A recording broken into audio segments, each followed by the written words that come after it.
بہتر ہو گئی ہے, کرنٹ اکاؤنٹ ہمارے اچھے ہو رہے ہیں, ریزرو ہمارے بڑھ چکے ہیں, اچھا روپی عقیل ہمارا بھائی آپ نے کرنٹ اسٹرانگ ہو اکاؤنٹ کی چکا بات ہے. کی نا, روپی بھی ہو گیا, سب کچھ ہو گیا, لیکن ایک چیز جو کہ نہیں بڑھنی چاہیے وہ بڑھ رہی ہے اور بڑی خطرناک حد تک بڑھ رہی ہے, وہ امپورٹس ہیں. جو جاری کھاتوں کا خسارہ ہے, کرنٹ اکاؤنٹ ڈیفیسٹ, وہ بھی پہلے اسی وجہ سے تھا کہ امپورٹس ہماری زیادہ تھیں. تو ابھی دوبارہ سے اب سرج نظر آ رہا ہے امپورٹس میں. ہم کھانے پینے کی چیزیں امپورٹ کر رہے ہیں, ایگریکلچر سیکٹر ہمارا پرفارم نہیں کر رہا, اس کے ایک علیحدہ ایشوز ہیں. تو یہ جو امپورٹس والا معاملہ ہے, یہ پھر ہم کوئی اسی صورت پہ تو نہیں آ رہے واپس؟ صاحب ہماری امپورٹ بڑھی ہے because of shortage of wheat, ٹھیک ہے نا. لیکن یہ ویٹ کی شارٹیج کیوں ہوئی؟ 2018 میں ہم نے ویٹ ایکسپورٹ کر دی, ٹھیک ہے نا. وہ ہم سے ایک نااہلی ہوئی ہے, اس نااہلی کا خمیازہ بھگتنا پڑا امپورٹ کرنے کی صورت میں.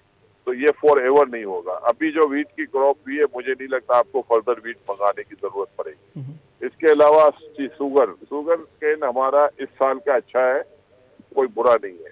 لیکن کیونکہ جب آپ انٹرنیشنل کموڈیٹیز کی پرائز بڑھی ہے تو مڈل مین مال پکڑ کے بیٹھ جاتا ہے, وہ بیچتا نہیں, کیونکہ اس کو دیکھ رہا ہوتا ہے کہ جب باہر پرائز بڑھی ہوئی ہے تو میں یہاں سستے کیوں بیچوں. اور اس کے ساتھ ساتھ ہمیں ایک چیز سوچنی چاہیے کہ فارمرز کو گنے کی قیمت اچھی ملی ہے, تو گورنمنٹ کو یہ سوچنا چاہیے کہ فارمرز کی بہت مطلب 65% ہمارا رورل ایریا ہے, اور اگر وہ شوگر کین میں پیسے اچھے بنا رہا ہے تو ہمیں شوگر کی پرائز سستی ملے, یہ پاسبل نہیں ہے. تو یہ ہماری سوچ کا تھوڑا سا فرق ہے. ایک طرف فارمرز کو پیسے ملے اور وہ خوشحالی کی طرف گیا, دوسری طرف ہم بول کے جو شوگر ملے ہیں وہ چینی سستی بیچے, تو یہ پاسبل نہیں ہے. یہ تھوڑا سا ہماری اپنی بھی کوتاہی ہے کہ اس طرح کی سوچ سے ہمیں باہر نکلنا ہوگا. پھر آپ کی ویٹ کی کراپ بہت اچھی ہے. اس وقت بھی ویٹ آپ کو مارکیٹ میں سندھ گورنمنٹ نے ریزرو پرائز 50 روپے رکھی ہوئی ہے, آج بھی آپ کو 48 روپیز میں ویٹ مل رہی ہے. اور یہ سارا جو آپ مہنگائی کا اور جو بات چیت کر رہے ہیں نا, یہ دنیا میں کموڈیٹیز کی پرائز بڑھی ہے اور یہ بیک لاگ آیا ہے کووڈ کی وجہ سے, اور یہ بیک لاگ چل رہا ہے. یہ بہت آسانی سے تو ختم نہیں ہوگا, تھوڑا ٹائم لگے گا. تو میرا نہیں خیال ہے کہ یہ فور ایور مہنگائی ہے, یہ مہنگائی بھی آنے والے دنوں میں کم ہوتا ہوا آپ دیکھ سکتے ہیں. اچھا سر, یہ لوگوں کے پاس جو اتنا پیسہ ہے لیکن جو ٹیکس میں نظر نہیں آتا, جو ایف بی آر کے ریفارمز ہیں وہاں پہ پتہ نہیں چلتا. گاڑیاں لینی ہوتی ہیں تو ایسا پیسہ آ جاتا ہے ہو ہی نہیں. ویسے آپ بات کریں تو حالات سب کے خراب ہوتے ہیں, برے حالات ہوتے ہیں. جو ایک ہم نے کہا تھا کہ ہم لوگ ریفارمز کریں گے, ایف بی آر کی ریفارم ہوگی, ہمارے سول سروس کی ریفارم ہوگی, جو ہمارے جو اسٹیٹ اونڈ انٹرپرائزز ہیں ان کی ریفارم ہوگی, تو وہ کہاں تک پہنچی ہے اور اس کے کب تک رزلٹ آئیں گے؟ آپ کی بات صحیح ہے کہ گورنمنٹ نے ان جگہوں پہ کام کرنے کی ضرورت ہے. ایف بی آر ریفارمس میں بہت زیادہ کام نہیں ہوا ہے, بہت پولیس ریفارم, یہ سارے ریفارمس لانے کی ضرورت ہے.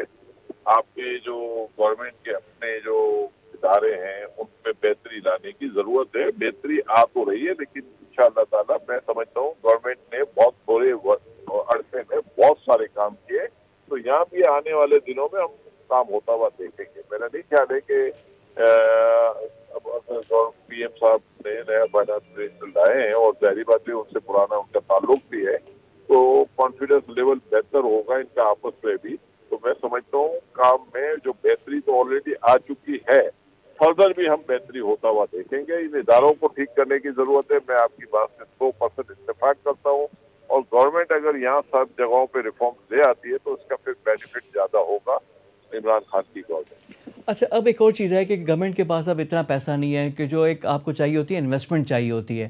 پھر پرائیویٹ سیکٹر ہے وہ بھی اس لحاظ سے نہیں کر رہا. باہر کی جو انویسٹمنٹ ہوتی ہے, جو ڈالرز ہوتے ہیں, فورن ڈائریکٹ انویسٹمنٹ کی میں بات کر رہا ہوں, وہ بھی ملک کے لیے بڑی ہوتی ہے بہتر.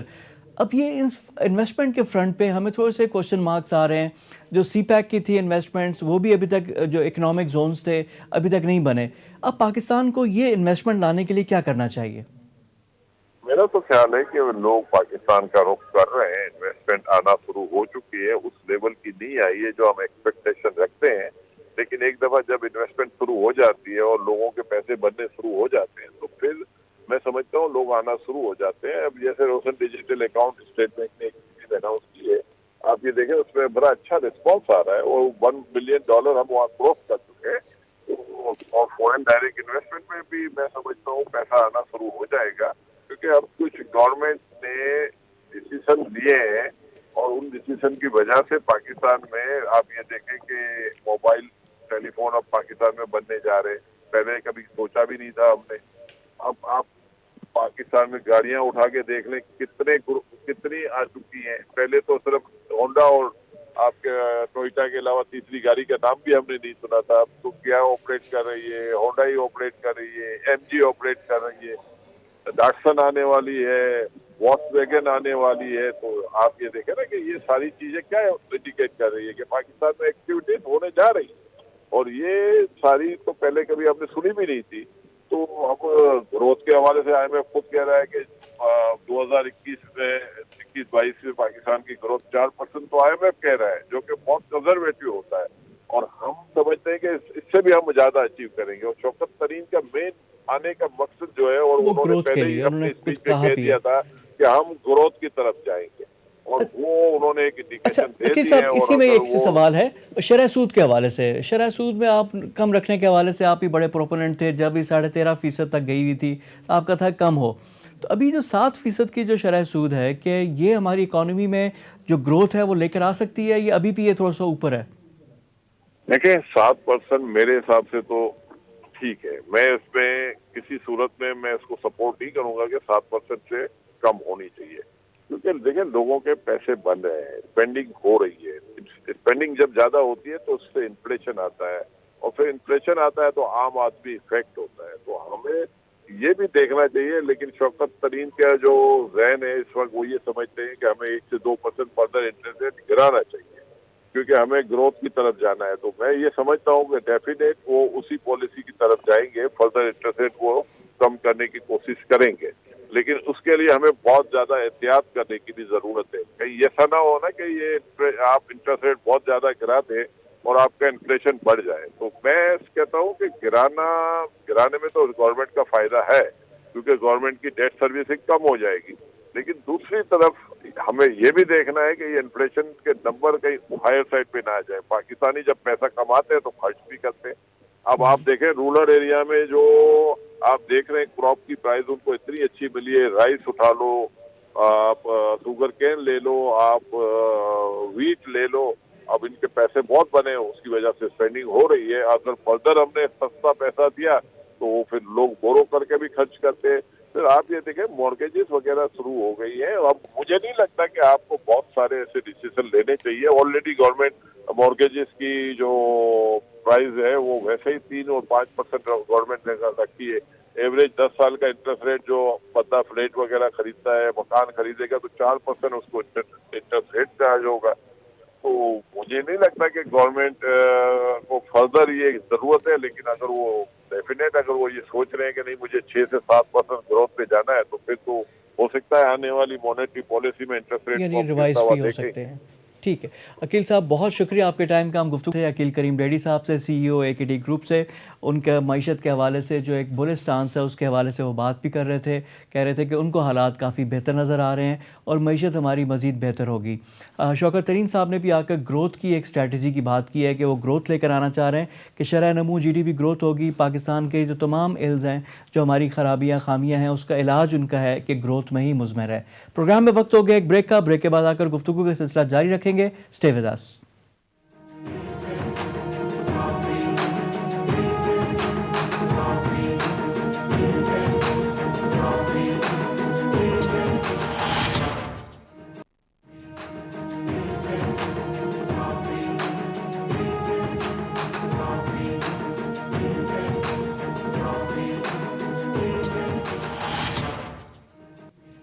بریک کے بعد پروگرام میں دوبارہ خوش آمدید.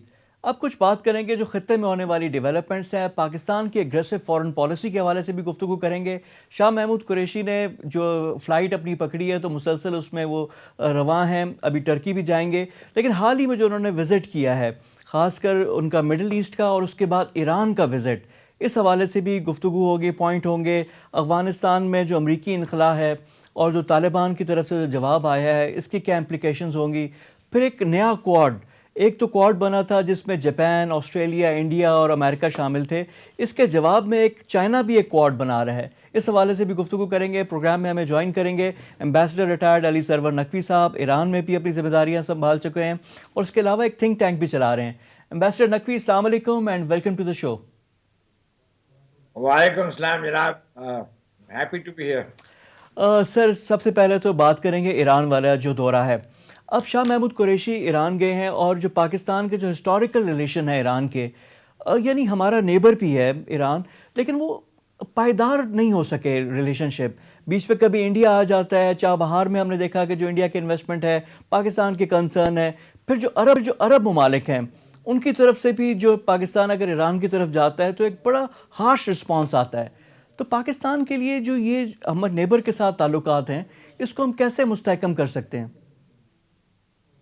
جی ہاں، پہلے میں اگر آپ اجازت دیں تو 2 جملے میں یہ بتانا چاہوں گا کہ 21ویں صدی کی جو ڈپلومیسی ہے، جو سفارتکاری ہے، جو فارن پالیسی ہے، وہ 20ویں صدی کے فارن پالیسی اور ڈپلومیسی سے بہت فرق ہے.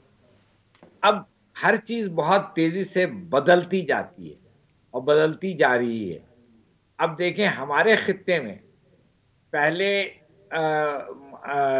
روس کی بھارت سے بڑی دوستی تھی سخت، اور پاکستان سے دوستی نہیں تھی.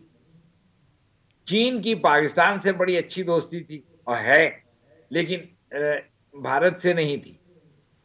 اب کیا ہے کہ روس کی دوستی برقرار ہے بھارت سے، لیکن پاکستان کے ساتھ کافی وہ اب ایک ریسیپٹیو اپروچ رکھا ہوا ہے. اور مجھے 2 بار روس میں مدعو کیا گیا، تو اب بہت کچھ اس طرح کی ہو رہی ہے.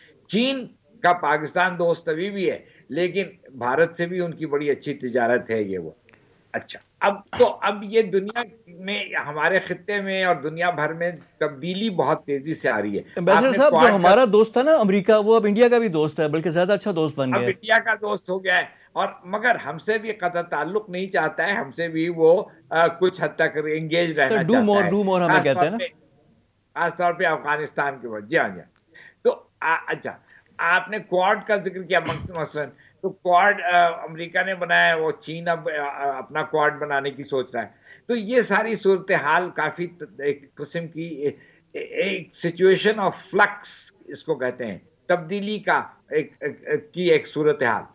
اب اس میں ایران کا جو معاملہ آپ نے اٹھایا ہے، وہ پاکستان کا ایران سے ہمیشہ ہی کچھ تعلقات کچھ اتنے گہرے نہیں ہو پائے جیسا کہ ہو سکتے تھے، کیونکہ ایران مسلمان ملک ہے اور ہمارا پڑوسی ہے. مگر بہت سے اور وجوہات کے تحت ایران سے ہمارے اتنے اچھے تعلقات کبھی بھی نہیں رہے. شاہ کے زمانے میں بھی ایران سے تعلقات ہمارے بدلتے رہتے تھے. یعنی کارٹر نے شاہ کو ریجنل انفلوئنشل ڈکلیئر کیا اور پاکستان کو اگنور کیا. خیر، اس وقت ہم بیلنس کر رہے ہیں عربوں میں اور ایران میں، اور میں یہ سمجھتا ہوں بہت اچھی بات ہے کہ شاہ محمود قریشی صاحب نے ایران کا دورہ کیا ہے. گاہے بگاہے ہمیں یہ کرتے رہنا چاہیے. پہلے ان کے جواد ظریف صاحب لائے تھے. تو یہ ایران سے ہمیں اپنا رابطہ رکھنا چاہیے اور ہمیں کوشش کرنی چاہیے کہ ہم ان سے اپنے تعلقات رکھیں، مگر اس حد تک وہ نہ ہو جائیں کہ عرب ممالک جو کہ ہمارے بڑے اچھے دوست ہیں، ہمارے بھائی ہیں، ان سے بدمزگی ہو جائے. اچھا ایمبیسڈر صاحب، یہ مجھے سمجھ نہیں آتی کہ ادھر اور والا تو نہیں ہو سکتا نا. تو دیکھیں، اب جس طرح امریکہ کے پاکستان سے انڈیا دونوں سے تعلقات ہیں، تو ہمارے کیوں نہیں ہر ایک سے علیحدہ علیحدہ تعلقات ہوں؟ ہم کسی کے کہنے پہ تو نہ تعلقات رکھیں. اب یہ چیز ہے. اور دوسرا جو مسلم امہ والا ایک ایشو ہے کہ امہ میں اتفاق نہیں ہے. اب یہ جو توہین رسالت والا ایک ایشو آیا ہوا تھا، اس میں بھی جو OIC کے ممالک ہیں، کوئی پاکستان اور ترکی کے علاوہ کسی کی آواز نہیں تھی، حالانکہ نبی پاک سے سارے محبت کرتے ہیں. آپس میں جو ان کی ڈویژنز ہیں، چیزیں ہیں. اب پاکستان کو بھی اب یہ دیکھنا ہے نا کہ کشمیر کے معاملے پہ جو ہمارا گلہ تھا، جہاں سے سارے معاملات خراب ہوئے، تو نہیں ہو رہا. تو اس کو کیسے ٹھیک کریں؟ ایک تو یہ بہت سے ایسے مسئلے ہیں جو کہ فوراً کے فوراً ابھی تو نہیں حل ہو سکیں گے. اس میں کوشش ہماری بہت دنوں سے جاری ہے اور ہوتی رہے گی، جیسے کشمیر کا معاملہ ہے. اچھا دیکھیے، شاہ محمود قریشی صاحب کا جو یہ دورہ ہے، میں سمجھتا ہوں یہ بہت اہمیت کا حامل ہے، کیونکہ علاقے کی جو علاقے کے ممالک ہیں، جو ہمارے خطے میں جو باقی دوست ممالک، بھائی ممالک ہمارے موجود ہیں، ان کے ساتھ ہمیں ایک ریگولر، یعنی پابندی سے ہر ایک وقفے کے بعد ان کے ساتھ ہمیں رابطہ کرنا چاہیے. اچھا سر، ایک اور چیز بڑی امپورٹنٹ ہو جاتی ہے پاکستان کے لیے کہ پہلے ہمارے پاس 2 سپر پاورز تھی، رشیا تھی اور امریکہ تھی. اس وقت ہم نے ایک چوائس کی، ہم نے رشیا کو اگنور کیا، ہم امریکہ کے کیمپ میں گئے اور پھر جو بھی اس کے رزلٹ ہوں، جو بھی ہمارے اس وقت کے فیصلے ہوں. اب اگین امریکہ ہے اور اس کے مقابلے میں وہ اپنا مد مقابل سمجھ رہا ہے چین کو. اب چین کے ساتھ ہمارے تعلقات، اب یہ دونوں ہمارے ایک طرح سے تعلق والے لوگ تھے. اب یہاں پہ جب ادھر اور والی چیز آ جائے گی، امریکہ اپنا پریشر ڈال رہا ہے، چین اپنا، ہمارا سی پیک ہے، چیزیں ہیں، اور وہ اس پہ بھی اب کئی سوالات ہو رہے ہیں کہ لوگ خراب کرنے کے در پہ آئے ہوئے ہیں صورتحال. اب یہ پاکستان کے لیے کیسے مینج کریں؟ کیا آپ کی ایڈوائز ہوگی ہماری فورن آفس کو؟ یہ دیکھیے، یہ تو مسئلہ ہینڈل کرنے کا ہے.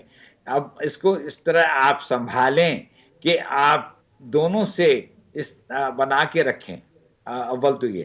اور پھر زیادہ آپ کے جو روابط ہیں چین کے ساتھ، وہ تو قائم رہنے چاہیے. سی پیک بہت اہم ہے ہمارے ملک کے لیے. سی پیک اتنا بڑا پروجیکٹ ہے جس میں ایک جگہ اتنے بڑی انویسٹمنٹ کا ابھی تک کہیں اور کوئی ایسا ہمیں موقع نہیں ملا ہے جو وہاں سے آنے والی ہے اور آ رہی ہے.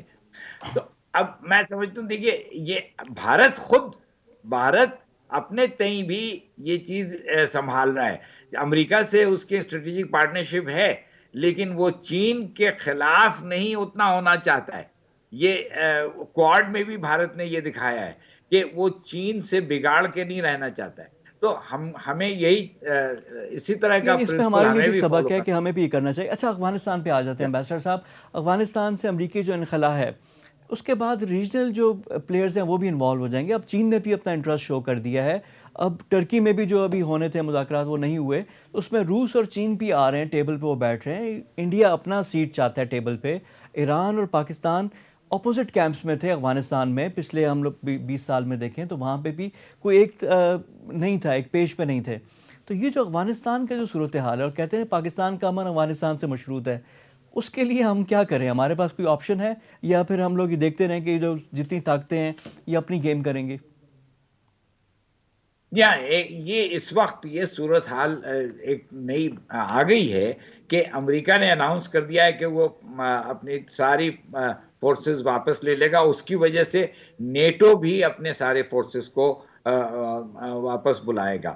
تو نتیجتاً یہاں پہ ایک پاور ویکیوم ہونے والا ہے، اور اس میں مختلف پاور سب اپنا اپنا رول ادا کرنا چاہ رہے ہیں، اپنے فائدے کو دیکھ رہے ہیں، اچھا اپنے ایمبیسڈر قومی نقوی، یہاں مفاد. پہ میں آپ سے سمجھنا چاہوں گا کہ دیکھیں، اگر ابھی جو بیلنس آف پاور ہے افغانستان میں، وہ تو نیٹو اور امریکی افواج کی وجہ سے ذرا ہے. اگر یہ چلے جاتے ہیں تو پھر جو طالبان کا جو ملٹری مسل ہے وہ تو اوور ویلم کر دے گا سب کو. پھر وہ کیوں کسی سے بات کریں گے؟ تو وہ اس کی کیا سوچ ہونی چاہیے، کیا اس کا حل ہے؟ وہ اس میں طالبان کو ہم جس حد تک ہم ان کو رائے مشورہ دے سکتے ہیں، اور وہ بالکل ہماری بات نہیں سنتے ہمیشہ، لیکن ہم کافی حد تک ان کے اوپر اثر انداز ہوتے رہتے ہیں. اور اب ہمیں چاہیے کہ ہم طالبان کو یہ کریں، احساس دلائیں کہ افغان کا امن و استحکام سارے افغانیوں کے ساتھ مل کر کنسنسس سے ہو سکتا ہے. اور یہی ہم کہا کرتے ہیں کچھ عرصے سے کہ افغان میں ایک تو عسکری طاقت سے افغان میں امن نہیں آئے گا، دوسرے ساری افغان فریق نے مل کر جب ایک ٹیبل پہ بیٹھیں گے تبھی کوئی نتیجہ نکلے گا. اور ہم نے سارے وارڈ لارڈ سے اور مختلف افغان فیکشن سے بھی رابطہ کیا ہوا ہے اور ہم رکھتے ہیں، مگر طالبان کے ساتھ ہمارا زیادہ